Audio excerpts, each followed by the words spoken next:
행복 명상록 한 달 읽기 데이 14 14번째 날 행복은 평생 수양해야 하는 덕목이다. 행복하기 위해서는 인간은 덕을 갖추어야 한다. 공자. 지복한 사람 또는 행복한 사람은 하루아침에 만들어지지 않는다. 사람은 누구나 노력과 배움, 훈련과 습관을 통해서 행복을 얻을 수 있다. 아리스토텔레스. 고대 그리스 철학자 아리스토텔레스의 말처럼 한 마리의 제비가 봄을 부르는 것이 아니고 하루의 좋은 날씨에 의해서 봄이 되지는 않는다. 마찬가지로 하루 즐겁다고 해서 행복한 삶은 아니다. 참된 행복은 하루아침에 이루어지지 않고 일순간에 나타나지 않는다. 고대 그리스 현자들이 생각한 행복은 일생 동안 수양해야 하는 시민의 덕목이었다. 참된 행복이란 하루아침에 손에 넣을 수 있는 것이 아니라 꾸준한 학습과 훈련을 통해 길러진 좋은 품성과 습관에 기인한다. 배움과 수행을 강조하는 이유가 바로 여기에 있다. 참된 행복은 일생 동안 수행할 필요가 있다. 나는 행복해지고 있는가? 행복은 밖에서 누가 가져다 주는 것이 아니라 내가 주도적으로 행복해져야 한다. 온전한 행복에 도달하기 위해서는 지속적인 노력을 기울여야 한다. 이는 나 스스로가 만들어가는 주도성 행복인 것이다. 행복은 얻고자 하는 자에게는 누구나 주어진다. 행복은 마음가짐에 따라 손에 넣을 수 있다. 덕이 있는 행동이 행복을 부른다. 사실 탁월성까지는 못 미치더라도 온전한 사람이라면 누구든 어떤 학습이나 습관 들이기로 행복을 얻을 수 있다. 아리스토텔레스. 참된 행복은 선한 사상에서 생긴다. 선한 사상을 소중히 하자. 그리고 그것들을 현자들의 지혜 속에서 또한 자신의 깨달음 속에서 찾아야 한다. 덕행이란 끊임없는 자기 성찰과 학습을 통해 자기 안성에 도달하는 과정이다. 왕에서 거지에 이르기까지 모든 사람은 우선적으로 자기 안성을 위해 힘써야 한다. 자기 안성만이 모든 이에게 행복을 가져다 준다. 공자. 인간은 반성하고 성찰할 수 있는 능력을 지녔다. 사람이 사람답게 살고 성장하기 위해서는 끊임없이 자기 성찰을 필요로 한다. 성찰하는 모습은 인간의 대표적인 특성이다. 올바르고 행복한 삶을 위해서는 자기 성찰이 필수적이다. 사람은 스스로 돌아보기에 끊임없이 노력해야 한다. 하루를 반성하는 시간만큼 유용한 시간은 없다. 인간을 사악함으로 몰아가는 것은 우리 대부분이 스스로 반성하지 않는 데서 비롯된다. 세네카. 혼돈과 부패에 물든 세상에서 어떻게 하면 바른 삶을 살 수 있을까? 헛되이 살지 않으려면 자기 성찰이 반드시 필요하다. 자기 성찰이 없으면 잘못된 목표를 향해 맹목적으로 나아가거나 잘못된 방식으로 헛된 노력을 계속하게 된다. 지나온 시간들을 돌아보고 나 자신을 성찰하는 과정은 인격 성숙을 가져오며 모든 불행을 막아준다. 동서고금의 많은 현자들은 끊임없는 자기 성찰과 학습을 통해 덕행을 쌓으며 자기 안성에 도달했다. 오늘날 우리도 그러한 삶을 지향하며 자기 성찰과 학습하는 자세로 살아야 하지 않겠는가?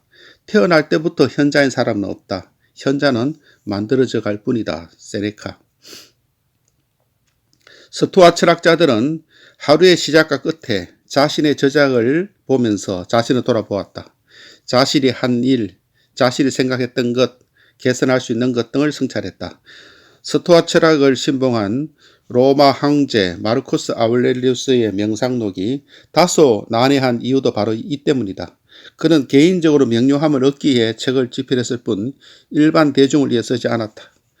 스토아 철학자들에게 글쓰기 행위는 수행의 또 다른 형태였으며 신에게 올리는 기도와 찬양이었다. 라이언 홀리데이.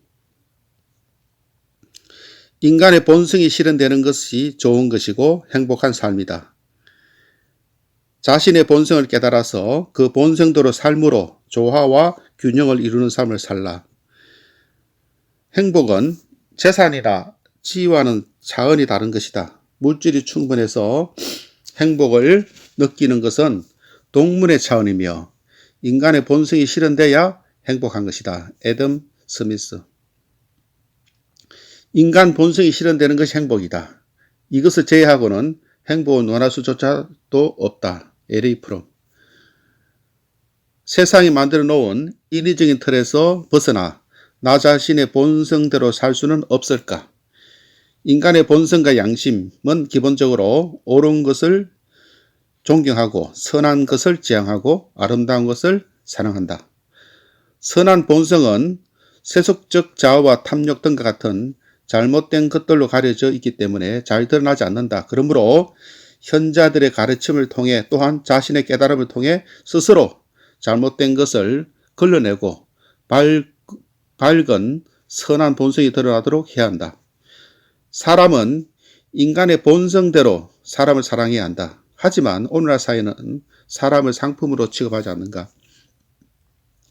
현자의 삶이 아름다운 이유는 세상에 물들지 않고 인간의 선한 본성 그대로 살기 때문이다. 이 땅에 살면서도 이 땅에 속하지 않은 초연한 삶, 우리는 늘 그러한 삶을 동경하며 고귀한 행복을 추구해야 한다. 인격의 성숙이 없는 성공은 오히려 불행을 초래하고 사람을 망친다. 정신적인 삶을 영위하는 사람에게서 부는 필요하지 않을 뿐만 아니라 오히려 번거로울 뿐이다. 부는 진정한 삶을 방해한다. 톨스토이.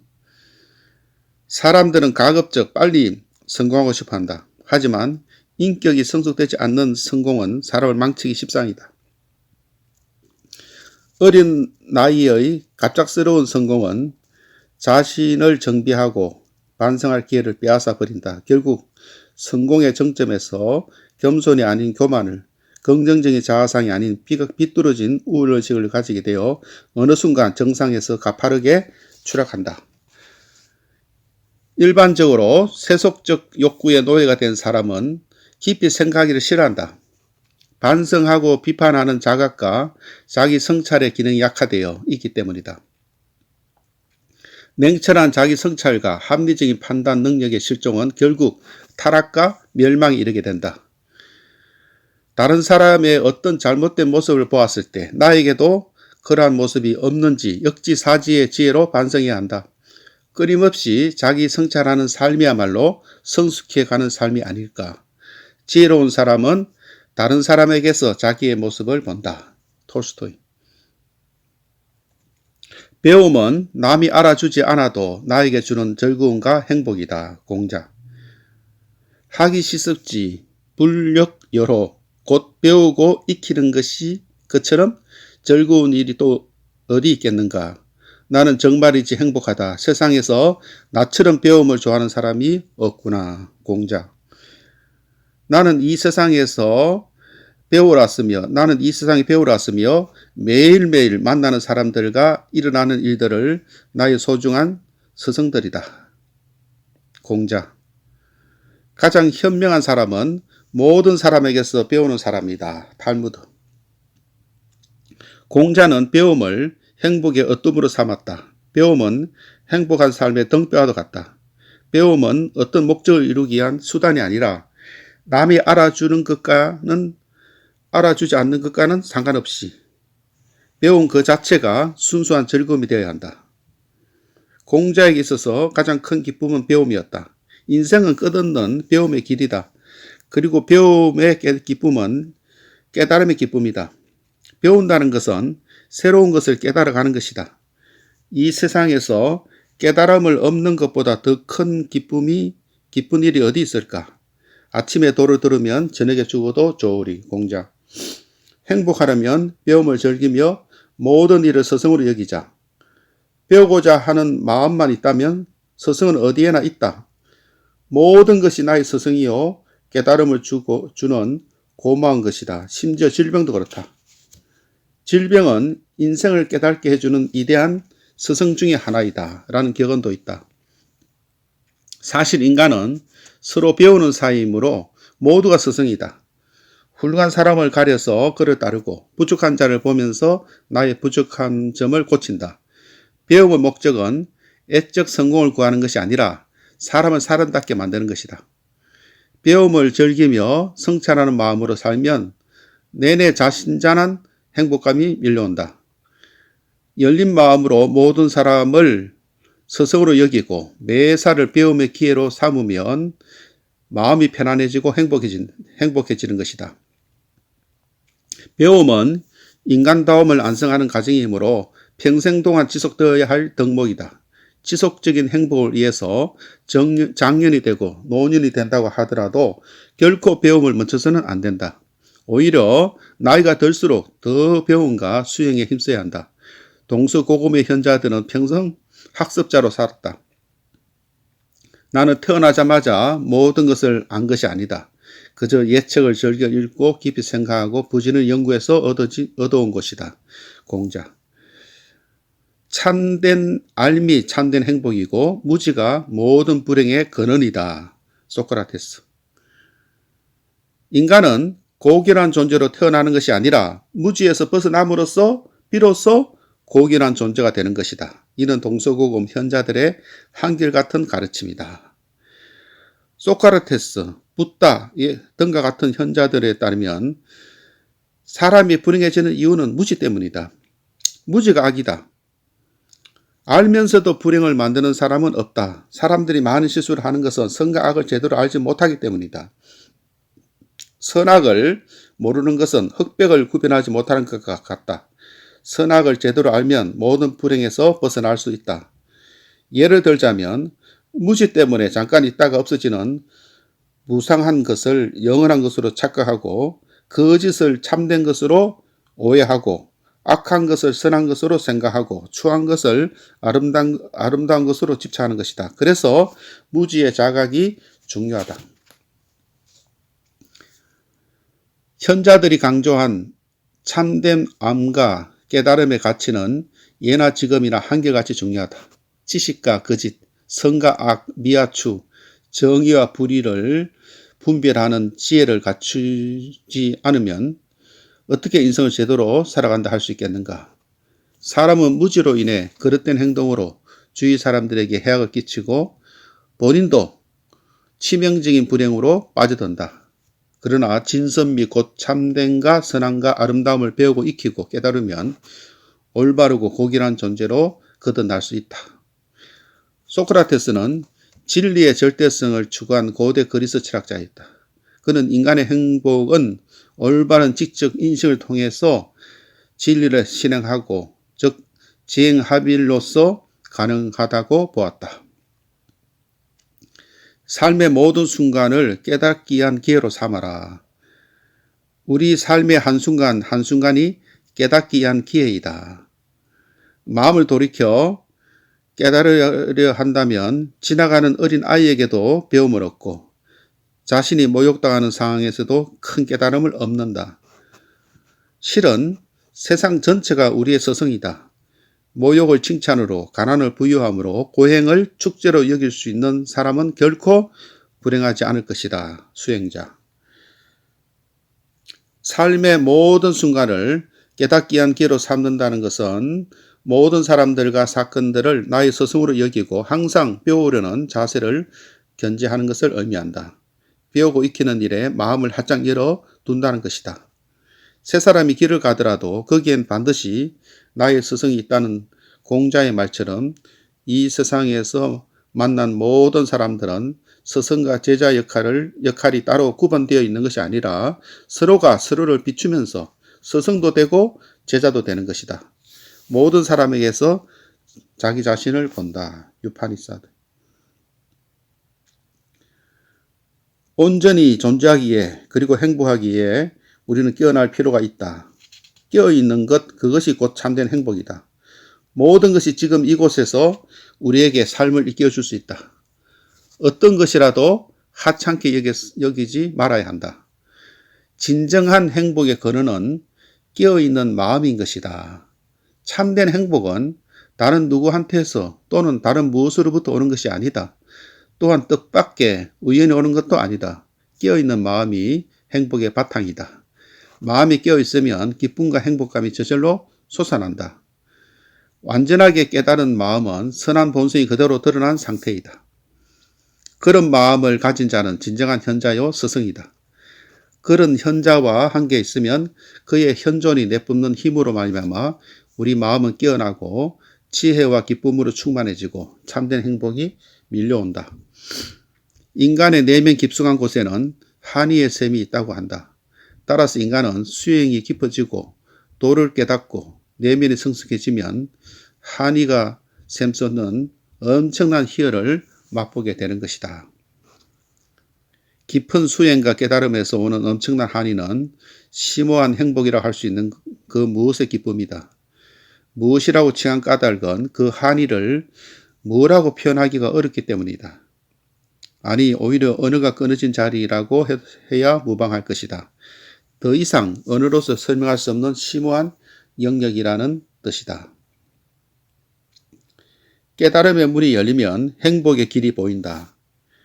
깨달음이란 사물의 본질을 완전히 이해함으로써 모든 그릇됨에서 해방된 상태를 뜻한다. 수행자. 당신은 깨달음을 얻은 깨우친 사람인가? 이 물음이 우리의 행복을 열어가는 실마리가 되었으면 좋겠다. 가끔은 하나의 작은 깨달음이 삶을 아주 다른 차원으로 바꾸는 계기가 된다. 그러므로 깨달음이 참된 행복의 시작이다. 깨달은 마음이란 우리 마음의 참된 본성 바로 그것이다. 이는 마음의 궁극적인 바탕이고 또한 모든 존재의 바탕이다. 참된 행복은 깨달은 마음에 깃든다. 수행자. 순간순간 자신의 삶을 지켜보자. 깨어있는 마음으로 지켜보자. 자신의 삶에 대해서 깨어있어야 한다. 깨어있음이 가장 소중한 것이다. 온전히 존재하기에 그리고 행복하기에 우리는 깨어날 필요가 있다. 깨어있는 것, 그것이 곧 참된 행복이다. 모든 것이 우리에게 삶을 일깨워줄 수 있다. 그러므로 어떤 것이라도 하찮게 여기지 말아야 한다. 우리의 삶이 잘못되어 불행에 빠지는 이유는 돈과 명예가 부족하기 때문이 아니라 진정으로 깨어있는 삶을 살지 못했기 때문이다. 행복을 하면 맑은 눈과 열린 시야 그리고 깨어있는 삶이 필수적이다. 사람은 일생 동안 생로병사와 희로애락 등 여러 가지를 경험하며 살아간다. 사건 하나하나를 통해 깨달을 수 있는 일은 많다. 문제가 생기면 그 때문에 괴로워하기보다는 그 일을 통해 새로운 사실을 배우고 깨달으면 그만인 것이다. 실패하면 실패로부터 깨달으면 결국 실패는 성공의 길을 알려준다. 마찬가지로 불행하면 불행으로부터 깨달으면 결국 불행은 행복의 길을 알려준다. 변함없이 행복하려면 중용의 덕을 배우고 익혀라. 중용은 도와 덕의 최고의 경지이다. 하지만 사람들이 이를 잊은 지 오래라 안타까울 따름이다. 공자. 중용은 대립과 모순이 아니라 조화와 균형이다. 적당하고 적합한 것이 아름답다. 아리스토텔레스. 아리스토텔레스는 중용의 덕이 곧 행복이라고 말했다. 행복은 중용을 지키는 것이다. 중용은 극단으로 치우치지 않고 들쑥날쑥하지도 않고 가지런하게 행하는 것이다. 너무 과하게 하지도 않고 너무 모자라게 하지도 않고 항상 중간을 지키는 것이다. 넘침과 부족함의 중간에 있는 것이다. 중용은 완벽한 조화와 균형을 이룬 상태로서 더할 나위 없는 행복 그 자체를 일컫는 말이며 지극히 복된 상태이다. 중용은 공자의 가유불급, 즉 지나친 것은 미치지 못한 것과 같다 하고도 일맥상통한다. 인간의 모든 불행은 탐욕으로부터 시작된다. 탐욕을 극복한 사람이 중용의 삶을 사는 자다. 중용은 이성에 따라 자신의 능력을 조화롭게 발휘하는 것이다. 삶의 모든 부분에서 중용이 필요하다. 인간은 본성적으로 영적 존재이므로 정신적, 영적 삶을 갈망한다. 영원하고 불변하는 행복에 도달하려 한다면 내면으로 들어가라. 그곳에서 신을 만나라. 진정한 행복을 충족시키는 유일한 존재는 신이다. 아우구스티누스. 인간은 신을 믿든 안 믿든 인간 본성에는 신적인 것이 내재한다. 인간의 삶에 머무르지 말고 신적 자리까지 나아가라. 아리스토텔레스. 모든 행복 추구에는 영원성에 대한 갈망, 신성한 것을 향한 도약, 절대를 갈구하는 갈증이 내재되어 있다. 베르트랑 베르줄리. 우리가 세상에 존재하는 의미는 흔히 생각하듯이 번영에 있는 것이 아니라 영혼의 성장에 있다. 알렉산더 솔제니친. 대개 문화권에서 인간은 영혼을 갖고 있는 영적 존재를 보고 있다. 인간은 육적 존재뿐만 아니라 영적 존재이기 때문에 인간에게는 신에 대한 개념과 영혼 불면의 사상이 내재해 있는 것이다. 내 마음속에 있는 신성을 붙잡고 신을 공경하라. 마르쿠스 아울렐리우스. 인간이 영적인 존재라고 할 때는 자기를 살펴보며 반성하고 회개할 수 있는 능력이 있다는 것이다. 더 나아가 인간은 초월적인 존재와 세계, 즉 신과 영적 세계를 갈망하는 존재이다. 그러므로 영성은 인간 본성의 영역에 속한다. 이는 동물과 비교하면 확연히 드러나는 사실이다. 우리가 성숙해질수록 내면 깊이 잠자던 영적인 관심이 수면 위로 떠오르게 마련이다. 영적 세계와 내면의 성숙을 통해 행복한 삶을 누리고 싶어한다. 바다에 파도가 일어나듯이 인간의 내면에는 영적 파도가 끊임없이 일어난다. 따라서 나의 내적 영적 파도를 주목할 필요가 있다. 오로지 애적 물질적 성공만을 지향하는 현대 물질 문명은 영적 정신적 삶을 피폐케 한다. 우리는 내적 수행 또는 영적 수행을 통해 결코 마르지 않는 궁극적인 행복에 도달할 수 있다. 여기서 궁극적인 행복이란 아무도 빼앗아 갈 수 없는 내적 기쁨의 발현을 뜻한다. 우리는 영적 수행을 통해 이 기쁨을 매 순간 퍼올릴 수 있을 것이다. 오늘날 현대인은 내면 깊은 곳에서부터 끔찍한 영적 애로움을 느끼고 있는 것 같다. 따라서 현대인들은 기성 종교에는 무관심할지라도 영적 삶에는 깊은 관심을 드러낸다. 요즘 세속적 삶의 한미를 느끼고 영적인 삶을 모색하는 사람들이 많아지고 있다. 그러한 가운데 영적 체험을 하고 특정한 종교에서 행복감을 느끼려는 사람들이 많다. 영적 행복은 일반적으로 종교가 주는 행복을 말한다. 사람은 육신만이 아니라 영혼을 가진 영적 존재이기에 종교만이 줄 수 있는 영적 축복이 있는 것이다. 종교는 영혼 깊은 곳에 있는 영원히 변치 않는 행복을 다룬다. 모든 종교의 가르침은 행복으로의 초대라고 할 수 있다. 각 종교들은 교리나 세계관은 각기 다르겠지만 현세의 삶에서 겪을 수밖에 없는 각종 고통의 의미를 설명해 주고 죽은 후 내세에서의 영원한 행복을 제시해 주는 것이 모든 종교의 공통된 특징이라고 할 수 있겠다. 모든 종교는 나름대로의 내적으로 행복해질 수 있는 방법을 제시한다. 종교는 내면의 삶에 불을 지피고 생기를 불어넣는다. 자기 내면과 끊임없이 대화를 통해 가장 올바른 삶을 살 수 있는 길을 모색하도록 한다. 세속화의 물결이 거셀수록 정신적, 영적 갈망도 강하다. 오늘날 자본주의 체제에서 경쟁이 날로 심해지고 물질적인 부를 신성시하는 오늘날 사회에 대해 많은 사람들이 혐오감과 절망감을 느끼고 있다. 이러한 사람들은 깊은 혼란에 빠져 불안에 떨고 있으며 삶과 존재에 대해 보다 정신적인 의미를 찾으려고 한다. 필립 바덴 보슈. 오늘날 자본주의의 물질 문명 체제 속에서 영적 삶과 상관없이 돈과 욕망을 쫓는 현대인들은 길을 잃어버렸다. 어쩌면 너무 멀리 왔는지도 모른다. 인간은 육체를 가진 존재이기 이전에 영혼을 가진 존재이다. 우리 모두는 영적 존재이다. 우리는 보이는 현상 세계에 살고 있지만 신비롭고 경이한 영적 세계를 갈망하며 살고 있다. 유한한 생명을 가지고 있지만 영원한 삶을 갈망하고 있다. 알다시피 오늘날 우리가 겪고 있는 위기가 단순히 경제적, 물질적인 것만이 아니라 정신적, 영적 위기이다. 정신적, 영적 위기를 극복하려면 종교와 사상의 힘을 빌리지 않을 수 없다. 여기서는 영적 행복과 힐링에 대해 살펴보고자 한다.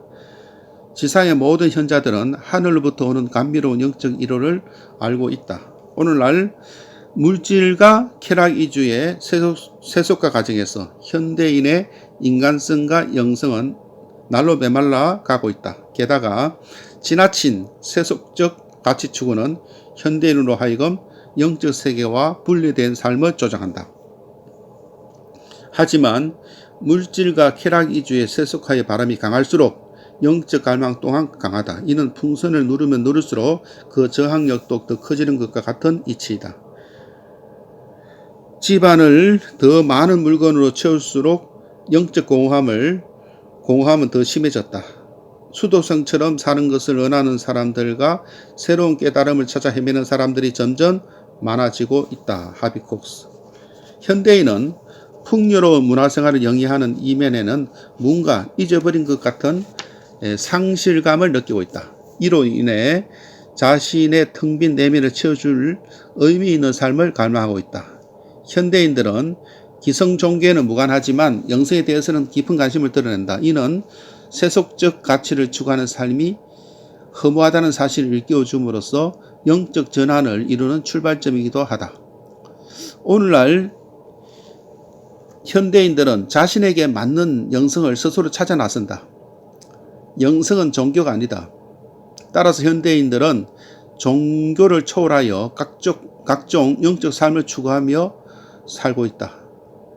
뉴에이지, 명상, 요가, 참선, 단전호흡, 내호흡, 마음수련, 한생, 체면술, 점성술, 강신술, 신점, 마술 등이 기승을 부리고 있다.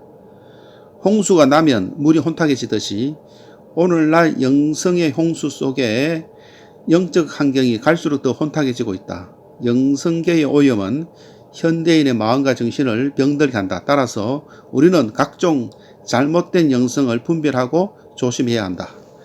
종교가 진정으로 해야 할 일은 무엇인가? 영혼의 애침을 답하는 일이다. 우리를 붙잡고 있는 생의 고통과 두려움으로부터 해방시키는 일이다. 비본래적인 것으로 매달리지 않고 본래적인 자기로 살 수 있도록 돕는 일이다. 현대인은 일상의 삶 속에서 극도의 혼란을 겪는 가운데 마음의 평화를 호소하고 있다. 현대인은 감정 조절을 하지 못해 심적 고통을 당하고 있다. 따라서 현대인들이 종교를 찾는 이유 중에 하나가 마음의 평화를 얻기 위해서이다. 우리는 이러한 사실에 주목할 필요가 있다. 마음의 평화를 구하는 영적 삶은 시대적인 요청이다. 영적 삶은 외형만 비례해지고 내면은 자꾸 작아지는 현대인에게 절실히 필요한 삶이다.